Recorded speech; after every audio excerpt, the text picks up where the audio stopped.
బిస్మిల్లాహిర్రహమానిర్రహీం. మిత్రులారా, అస్సలాము అలైకుం. దైవ శాంతి అందరిపై కురియుగాక. మనము మీతో 2 నిమిషాల కార్యక్రమం ఉన్నాము. హృదయానికి పట్టే వ్యాధుల గురించి తెలుసుకుంటూ ఉన్నాము. అహంకారాన్ని గురించి, స్వత్కర్ష గురించి, చాలా రకాలైనటువంటి చెడుల గురించి మనం తెలుసుకున్నాం కదా.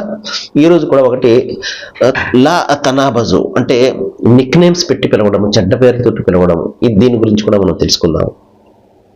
అంటే చెడ్డ పేర్లతోటి ఎక్కువ పిలుస్తారు అంటే అతని శారీరకమైన లోపాలు కావచ్చు, లేకపోతే మరొకటి లోపం కావచ్చు, లేకపోతే అతని కులం, అతని మతం, లేకపోతే ఇంకొకటి, దీనికి సంబంధించి చెడ్డ పేర్లతోటి పిలవడం అనమాట. మతం పేరుతో పిలవడము, దైవం పెట్టినటువంటి, తల్లిదండ్రులు పెట్టినటువంటి పేరు ఒకటి ఉంటుంది కదా, అది కాకుండా వేరేది నిక్ నేమ్స్ తోటి పిలవడము. ఈర్ష్య, ఓర్వలేనితనము, అసూయ, ఇవి ఏం చేస్తాయి? మనుషుల లోపాలను ఎత్తే విధంగా చేస్తాయి. ఈర్ష్య, అసూయ, ఓర్వలేనితనము, అతనిలో ఏ లోపాలు ఉన్నాయో చూడడం. లోపం లేనటువంటి వ్యక్తులు ప్రపంచంలో ఉంటారండి? దైవం తప్ప, దైవ ప్రవక్తలు తప్ప. దైవ ప్రవక్తల్లో కూడా చిత్తగా కనబడుతుండొచ్చేమో కానీ, మానవ బలహీనతలు కనబడతాయేమో కానీ,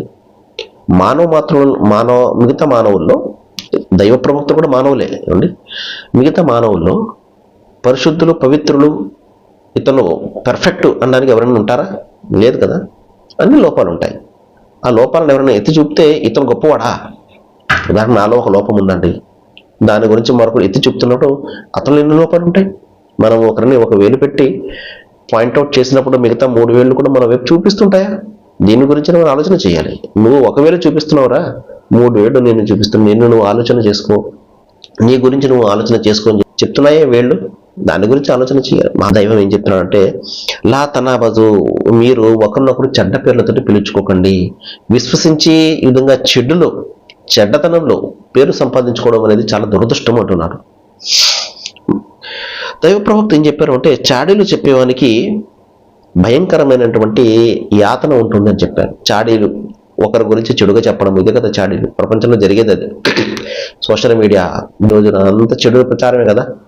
ఒకటి జరిగితే ఇంకొకటి చూపించడము, లేకపోతే ఒక ధర్మానికో, లేకపోతే ఒక మతానికో, ఒక వర్గానికి వ్యతిరేకంగా వార్తలు చూపించడము, వాళ్ళలో విద్వేషాన్ని కలిగించడము, ఇవన్నీ ఇదే కదా జరుగుతుంది ప్రపంచంలో. ఈ విధంగా చాడీలు చెప్పడము, లేనిది ఉన్నదిగా చెప్పడము, ఉన్నది లేనిదిగా చెప్పడము. ఏఐ వచ్చిన తర్వాత, ఆర్టిఫిషియల్ ఇంటెలిజెన్స్ ఏదైతే వచ్చిన తర్వాత, ఇంకా ఏది నిజమో ఏది అబద్ధమో కూడా తెలుసుకోలేనటువంటి పరిస్థితి వచ్చేసింది మనిషిలో. సరే, సమయం అయిపోయింది, మనం రేపు మాట్లాడుకుందాం. సర్వేజన సుఖినో భవంతు. Thank you.